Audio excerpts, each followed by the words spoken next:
Hey friends! All right, so it looks like I'm live on Instagram. Hey Instagram, and on Facebook. I'm going to do my best to look right in the center of both of you so it's not weird. I'm not like off to one side. But it seemed like it worked to be on Facebook and Instagram last time. So two ways for you to see me, to chat with me about surviving the holidays. Because the holidays are here. Can you believe it? I know they're not technically here yet because, or technically, whatever technically is, Thanksgiving isn't until next week. But I wanted to talk about this topic this week because Thanksgiving, is really for most people the kickoff of the holiday season, and it kicks off a lot of stress in a lot of different areas. And so that's what we're going to talk about today. So I'm just going to wait a second until a couple more friends jump on, and I'm going to get going talking about holiday survival. And as I go, as I'm talking, as I'm chatting, please feel free to leave me comments. I'm going to do my best to check the comments, but I'm going to answer questions at the end. So I'm going to kind of introduce myself, go through all the things that I have to say, and then I welcome questions. And I will answer them to the best of my ability and my experience, right? Hi. Awesome. All right, we've got a couple friends on. So we're gonna get going then. So for those of you who don't know me yet, my name is Kristen Dovniak. I'm a holistic nutritionist and a mama. And what I do is I help moms, I help women ditch the diet dogma and find their beautiful balance to live happy, healthy, whole lives. The holidays used to stress me out for a really, really long time. But it wasn't the stress that a lot of people experience with gift giving or, the money that we're spending on gifts. Gifts are my love language, so it is one of my favorite things to pick out gifts for people. That wasn't a stress for me. Neither was going to family parties. I think I have pretty good boundaries when it comes to not signing up for too many things around the holidays, but I love seeing family. I love seeing friends. That wasn't a crazy stress for me either, and I'm very thankful that I have a wonderful family and I don't mind hanging out with them. What was stressful for me around the holidays for years and years was the food. For those of you who know bits and pieces of my story, I struggled for years and years with disordered eating. I had an eating disorder that I struggled with for almost 5 years. And then I struggled on and off with disordered eating for a long time because you don't have to be diagnosed with an eating disorder or be that restrictive to struggle with disordered eating habits. A lot of us have disordered eating habits just from being in that diet mentality, just from living in the world we live in, because the world is very diety. And what I aim to do is help you navigate that and help you feel less stressed around food in general, especially around the holidays. So what I used to do for a very long time around the holidays, especially at like the height of my eating disorder, was spend all day long stressing about whatever party or event I was going to that night. I would like meticulously calculate or pick out the foods that I was going to eat that day because I wanted to be really good and eat really clean because I was going to just let myself go crazy at whatever party we went to. And I know a lot of you have similar experiences to this, where you have the feeling like you have to restrict in some way, shape, or form before, an event so you can actually go out and have fun, right? So I would spend all day long like calculating things in my app and writing things down, trying to make the best choices. And when I got to the party, I was overwhelmed by allowing myself, right, to eat all of these forbidden foods, so to speak. And I would binge like crazy, and I would eat everything I wanted and more. I had no restraint, and I would end up feeling really sick at the end of the night after, spending all day being so careful and then, allowing myself what was in my head supposed to be a joyful experience around food, just eating anything that I wanted. And I ended up feeling sick, and this would happen over and over again, that restrict and binge cycle. This was my struggle. This isn't everyone's struggle. There are a lot of different struggles people have around food over the holidays, around feeling out of control around food around the holidays. So some people just have straight up feelings of not being in control around food when they get to a party. Maybe they don't struggle with feeling like they need to restrict during the day or the week prior, but they just can't help themselves. Maybe they've been dieting all year round and now it's the holidays and you're like, whatever, I'm going to get back on track on January 1st. And they eat all the things and they end up, at the end of the year feeling icky and like they need to completely restart come January, right? Or some people feel like they can't enjoy the foods that they really love, the foods from their childhood, the special foods that appear around the holidays because they want to stick to a certain plan or, be a certain way, stick to a certain diet, right? We don't need to feel this way. We don't need to feel like we need to restrict ourselves to go and enjoy ourselves at a party. We don't need to feel out of control around food, and we should not have to feel like come January 1st, we have to completely reinvent ourselves. What I want to help you with is I want you to enter the holidays with confidence, feeling like you're in control of your own body and your choices, not in a restrictive way, but in an empowered way. Because you do have the power to tune into your body's cues and enjoy the holiday season without food drama, okay? All right, let's dig into some of my favorite tips for getting rid of the food drama and enjoying the holidays, and then I'll take some questions at the end. So number one, before any event, before the entire holiday season, I need you to sit down with yourself and you need to give yourself full permission to eat. I know this seems crazy for some of you. This goes before an event, during an event, or after an event. No matter how much you've eaten that day, no matter how much you eat at the event, no matter how much you eat after, you have permission to eat because you're hungry before. You have permission to come to an event hungry. There are so many schools of thought that say you have to eat something before you go to an event because otherwise you're just gonna go crazy, right? No. You don't have to eat if you're not hungry, right? You have permission to come to an event hungry and enjoy the food you want to enjoy at the event. Restricting before an event almost always leads to what I would experience for a long time, which is some sort of binge or overeating. And at the same time, eating before an event, you might want to eat the food at the event. Why are you eating before if you might enjoy the food at the event? You might not enjoy the food at the event. You're not going to ruin your diet if you eat before or, if you come to the event hungry, right? Your body needs to be fed. It needs to be fed whenever it is hungry. So give yourself full permission to eat. Remember that this is a season. Sometimes you might eat more than normal.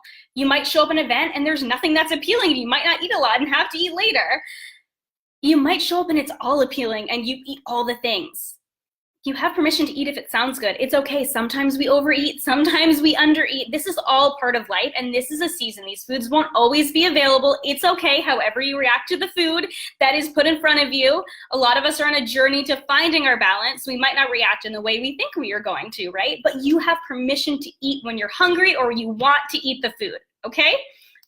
Full permission. You need to give yourself that full permission before every event, before the whole season, okay? And also, no one's judging you. No one has any idea what you ate before the event, right? No one has any idea what you ate yesterday or what you're planning on eating tomorrow. No one's judging you. We're all enjoying the holidays together. So get that out of your head. Give yourself full permission to eat. Number two, there is no wagon. Get rid of the diet mentality that you're going to get back on track come January, okay? There is no wagon. This is your life. Today, tomorrow, January 1st, this is all your life. How would your boss feel if you were like, you know what, I think I'm just gonna take the month of December off and I'll come back on January and do my work? They probably wouldn't be very happy. Okay, maybe some people do that. But for the most part, we can't just take off big portions of our life, right? What's important is taking the time now to create those good habits around food, right? Don't make plans to diet come January 1st. And same goes for eating clean, going on a detox, a cleanse, or a Whole30. Those are all diets in disguise. Now, there are ways to naturally detox. If you're overindulged in alcohol and sugar and things like that, none of it requires restricting any foods in any way, okay? No plans to diet or restrict come January 1st. Got it? There is no wagon. This is your life. Today, tomorrow, the whole holiday season, and January 1st. It's about creating balance in our everyday and getting in tune with our body, eating intuitively now and then, okay? So number three, this is important. I want you to think now about your daily anchors. And I have a blog post about this going up on Monday because I find this so important. That set you up for a healthy season, but also a healthy life. These are just the things that you do on a daily basis that make you feel good. So I'll give you a few examples of the things that I do that I feel like I need to do on a daily basis, for the most part, to make myself feel good. And then I'm going to kind of keep those throughout the holiday season because they anchor me to my healthy habits, right? So I talked about this recently, having my lemon water first thing in the morning. So the first thing I do when I wake up in the morning is I have a glass of water with half of a lemon squeezed in it. Now you might need to work up to half a lemon because it's pretty sour, but I drink a big glass of water. So I'm rehydrating myself, I'm getting that vitamin C, and it kind of wakes me up first thing in the morning, even before I have my coffee. That's huge for me. And then I always have my coffee. I don't miss my coffee. And then my daily smoothie. So this is something, I don't do it every single day. You'll see me post yogurt bowls or eggs and kale or whatever. You know, I change it up from on occasion, but about 5 days out of 7, I like to have a smoothie in the morning because it keeps me full, it keeps me satiated, and I know I've started the day with a good balance of foods. It makes me feel good. It makes me feel energized to go forward with my day. And I know I've already had veggies and fruit and all this good stuff. So I love my daily smoothie. Daily movement, moving in some way. This doesn't need to be strict exercise. I've been doing a little 30-day yoga challenge. If you guys know who Yoga with Adriene is on YouTube, she's awesome, it's free. It's not a challenge, it's just really like 30 days of yoga. So I've been doing that because I just finished a marathon in October and I really wanted to give my body some time to rest and stretch. And that has been a really good anchor for me. I'm probably gonna switch it up soon because I'm getting kind of bored with it. But some sort of daily movement, whether it's 20 minutes of yoga in your bedroom, which is what I've been doing, or going for a walk around the neighborhood, going for a run if you are brave. I'm not that brave. It is cold here. Maybe if you live in Florida or somewhere warm. Or going to the gym. Whatever feels good to you, getting some sort of daily movement. Maybe it's just chasing after your kids, but getting some sort of movement in throughout your day so you don't feel like you're just sitting at home, because come on guys, the winter can be depressing and sad, and like I'm looking outside right now and it's not all that sunny. It snowed last night and the snow was beautiful, but it's really nice to either get outside or at least do something to move your body. And for me, that's a huge anchor for me. Something to move my body about 5 or 6 days a week feels really good for me. And then my weekly meal prep. So getting some food items ready for myself for the week. So I have breakfast, so smoothie items, and lunches ready for the week, because those are my hardest meals. And usually I'll get some stuff ready for dinner too. And this season, breakfast and lunches are the hardest for us. So meal prepping for that is most important. When I say meal prep, I mean food prep. Like I get ingredients ready. I'm not like creating whole meals, unless it's like chia pudding or something like that for breakfast. But for the most part, it's just getting foods ready so my healthy meals are easier to access throughout the week. So there doesn't need to be, so those are my kind of daily and weekly anchors that I do to keep myself feeling good no matter what the season is. So I'm gonna keep those up throughout the holiday season. I know when I keep those up, I'm just feeling good on a day-to-day basis. And it's easier to feel balanced around food and less stressed when I've already got those anchors, right? Whatever works for you is what works for you, right? There doesn't need to be a ton, 2, 3, 4. I think that's what I have there. I have 4, anchors that I do for myself every day or every week just to make my life easier and to feel good. It's about whatever you do to make yourself feel good, okay? So number 4 is I want you to create some sort of mantra for the season to bring you back to tuning into your body when you're feeling disconnected. So to me, a mantra is just a phrase that you repeat to yourself to continually encourage and keep you in line with whatever your goals are, right? So in this case, it's less stress, less food drama, right? So here are some ideas for mantras, right? Phrases that I really like to repeat to myself throughout the season when I'm feeling kind of stressed around food. You can use these or create your own. It's nice to have a couple of them to alternate between depending on the situation. But again, doing these things before the season really starts can really help you be in a good place when Thanksgiving comes and all of the holiday parties come and you're feeling really stressed or like you need to like restrict yourself around food or like you're going crazy, okay? So I've said okay a lot. I want to make sure you're on board with me, I guess. I give myself full permission to listen to my body and eat when I desire to. I give myself full permission to listen to my body and eat when I desire to. Notice I didn't just say eat when you're hungry and stop when you're full, right? Sometimes you desire to eat when you're not hungry, and that's okay too. That's all part of balance. Another one, I trust my body to tell me when to eat and when to stop. For a lot of you, you were like, oh, trust my body, really? That is something that takes a long time to build. I know it took me years and years to say, yeah, I do trust my body. I trust my body to tell me when I need something or when I don't need something, right?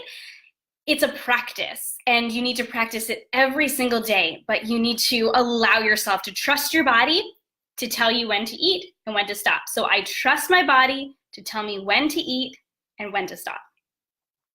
Another one, this one's one of my personal favorites because it's kind of our Healthy Mama Life motto. I am happy, I am healthy, I am whole. And this is a really simple one to repeat to yourself when you're in the moment and you're stressed and maybe you've overeaten or you're feeling guilty around food. It's okay. I'm happy, I'm healthy, I'm whole. That one feels good, right? And the last one, super, super simple. When you're feeling crazy around food, it's just food. Food is just food. Just repeat that. Food is just food, okay? It's not a life or death situation. Yes, you need to eat food to live, but it's just food. It's okay, there will be more food. Where we are in North America, most of us, the vast majority of us, are so incredibly blessed to have food when we need food, right? So it's just food. It's gonna be okay. It's just food, and then we move on, right? And this leads me into my next point, and that is practicing mindfulness around food. I know this one is also a tall order, and mindfulness, like trusting your body, is a practice. It's a practice of tuning into what your body needs in the moment and the experience of enjoying any particular situation. That includes eating. So when you take a food, notice what it looks like. Notice what it smells like. Notice how the first bite tastes. Notice how the second bite tastes, and if it's as good as the first bite, right? Give yourself permission to put the food down if that second bite doesn't taste as good as the first bite, or keep eating if you want to too. Give yourself the same permission to eat as much as you want until it doesn't taste good or until your body is satisfied. And again, this is a practice, learning when, okay, that doesn't actually feel good to me anymore. Okay, I'm satisfied. It takes time to tune into your body. That's part of trusting your body to tell you these things, right? Mindfulness has also been enjoying the experience of eating, of the season, of the flavors of the different foods that aren't here all year round, the things you don't get every year. Rather than that like Last Supper mentality of, I won't get this until next year, I have to eat all of it. Just enjoy the time you have with the food. It's much more enjoyable to take slow bites, to savor, to enjoy the food that you're eating than eat a ton of it, right? And sometimes it doesn't feel like that. Sometimes you just want to eat all of it, and sometimes you will, and that's okay.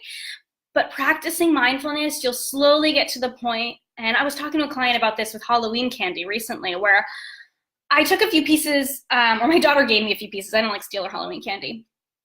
She gave me a few pieces of my favorite Halloween candy, and I had a piece that night. It was yummy and fun. And I had a piece the next day, and then it's still sitting at my desk because I was like, you know what, that was enough. I didn't need any more, and it's still there. And if I want to eat it today, I'll go ahead and eat it. I'm not restricting myself in any way. It's just like, no, I ate it, I savored it, I enjoyed it, and then I was like, there's better chocolate out there, right? So I want you to practice this mindfulness around food. Enjoy the experience of your surroundings, and that includes the food. Take it one food at a time. Take a deep breath, look at the foods, smell the food. I mean, if you want to, I guess. But notice how the food tastes. The first bite, the second bite, the third bite, just start to cultivate that mindfulness around food. And the last thing is one of the most important things. I think all of these things are important, but you need to get rid of the guilt, okay? So you ate too much, or you ate more of one food than you had intended. Maybe you feel uncomfortable physically, emotionally. You need to get over it. I'm just kidding. But really, I'm kind of not, okay? I have so much compassion for your situation if you are in this situation, because like I said in the beginning, I was in this situation over and over and over again. And I still encounter food guilt at times. I'm not immune to this. It's always going to be a practice for me because I've suffered with this for years. And I shouldn't say suffered, right? I've been working through it for years, right? I still encounter food guilt, especially when my body is physically feeling the effects of overeating or eating a food that didn't really work well with my body. But it's just something where you have to go, it's okay. Food is just food, and just let it go. It's okay to overeat sometimes. It's okay to leave an event hungry because nothing looked good. You can't do anything about it now, right? Whether you've overeaten or haven't eaten enough, you can't do anything about it now. All you can do is sit with the feeling for a moment, experience it, consider why you feel the way you do, and then let it go. There's no need to restrict yourself your next meal or the next day. Remember, this does often lead to binging later on, and that's also something that's not good for our bodies, right? So it's okay, we just move on, right? This is part of having a healthy, balanced mindset, right? Balance is not overeating and then restricting the next day. Balanced is just taking the next moment and starting over again, okay? It comes with awareness at your next meals, not restriction. So I want you to remember that this is a season and it'll be over soon. And it's a time to enjoy spending the time with your family, enjoy spending the time with your friends, doing all those fun family traditions. I'm so excited to have a 1-year-old this year at Christmas. She was so tiny last Christmas. It'll be so fun to see her and my 5-year-old together on Christmas, really both interacting. So remember to enjoy this season. It's not all about the food, but the food is a big part of it, and it's okay to enjoy that too. The key is to not enter the season convinced you're gonna start over in January and, throw caution to the wind and just, end up feeling terrible every night for the whole season. How much harder is it to start something over when you've sabotaged it, right? You can't start your life over. This is your life. Like I said, today, tomorrow, January 1st, it's all your life, so just enjoy it. Practice mindfulness and get rid of that guilt, okay? So starting today, tune into your body. Enjoy the season, food and all, okay? So there's one thing that I want to end with, which I absolutely love, and this was created in 2010 by Evelyn Tribole, who's one of the creators of intuitive eating. And she allows reprinting with permission. So I actually wrote this up on a cute little PDF. And so I'll give you the link at the end. I'll post it, and I'll post it up here as well after questions for a little freebie PDF printable. So you can print it out and put it on your fridge and look at it every day. And after I read it, you'll understand, okay? So this is the Intuitive Eater's Holiday Bill of Rights by Evelyn Tribole. I love this. Number 1. You have the right to savor your meal without cajoling or judgment and without discussion of calories eaten or the amount of exercise needed to burn off said calories. You have the right to enjoy second servings without apology. Number 3, you have the right to honor your fullness, even if that means saying no thank you to dessert or a second helping of food. Number 4, it is not your responsibility to make someone happy by overeating, even if it took hours to prepare a specialty holiday dish. How many of us have that sweet auntie who just keeps trying to feed us, right? It's okay to say no. You have the right to say no thank you without explanation when offered more food, or take more. You have the right to stick to your original answer of no, even if you're asked multiple times. Just calmly and politely repeat, no thank you, really. And number 7, you have the right to eat pumpkin pie for breakfast. You hear that? You have the right to eat pumpkin pie for breakfast. Remember, no one except for you knows how you feel both emotionally and physically. Only you can be the expert of your body, which requires inner attunement rather than the external, well-meaning suggestions from family. So I couldn't have said it better myself, because there's a lot of inner noise around the season, and that's mostly what I talked about today, because that's a lot of what I had experience with, but there's also a lot of outside noise too. There's a lot of diet talk. There's a lot of people who are really concerned about eating bad or eating good or what they're gonna do come January 1st. And if you're in a vulnerable place, if you've been captive to this diet mentality for a long time, it can be really hard to tune out that noise. And that's where you come back to these tactics, right? The mantras, right? I give myself full permission to listen to my body. I trust my body. I am happy, I am healthy, I am whole. You don't need any of that, right? We are creating a healthy life. We're creating habits that last. We are creating peace and mindfulness around food for the long term, right? Whether it's the holidays, whether it's January, March, July, we want this mindfulness and this intuitive eating throughout the year. Okay, so no matter what anyone tells you, no matter how much they're trying to get you to eat a fourth piece of pie, it's okay to say no, but it's also okay to say yes. It's okay to listen to your body, and it's okay if sometimes you mess up, so to speak. It's all a journey, all a process. All right, so I will put up that link. It's, if you want to go to it now, it's healthymamakris.com/freebies, FREEBIES. But I'll post up that link. I'll post it up. You can click it from Facebook, and if you're on Instagram, I'll just post it, and it's super easy to type in. But I would love to take some of your questions. If you have any questions about food drama around the holidays, finding mindfulness and intuitive eating around the holidays with all the craziness going on. Oh, Chelsea, you're reading her book. Oh my gosh, she's amazing. So I haven't actually shared this, but I'm going to be mentoring with her next year. I am so excited, starting in January. I feel all like really excited when I'm like, I don't know the feeling I'm feeling. I'm excited and honored to be mentoring with her in January. So the book is called Intuitive Eating. If you haven't read it, it's amazing, required reading, okay? It'll help you tune into your body and your body's inner wisdom and really find what works for you. I'm just looking to see if there's any questions that I missed. Thank you all.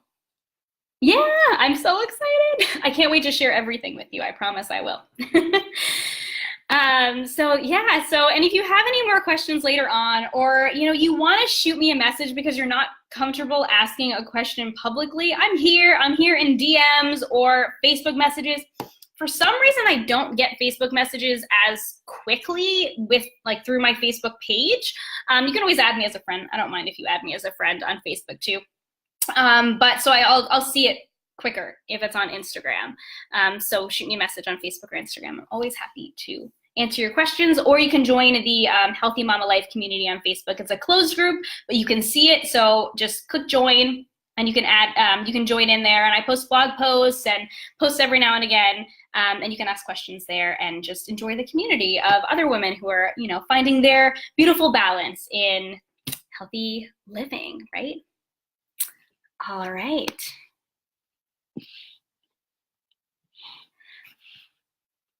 All right, over here on Facebook. Hi, Facebook friends. This one was a quick one today. I went through everything really quickly. But I hope this was helpful for you guys, because these are the things that I struggled with for a really, really long time. And I'm in a really beautiful place now, and I'm so excited to share that with other people. So let me know if you have any more questions or you need anything from me. I am here. I hope you all have the happiest, healthiest, most joyful holiday season, free from food drama, and just enjoy it. Enjoy the time with your families and enjoy all of the peppermint mochas. I know I will. All right. Have an awesome Friday. Happy Friday. You're welcome. Bye. Which one should I do first?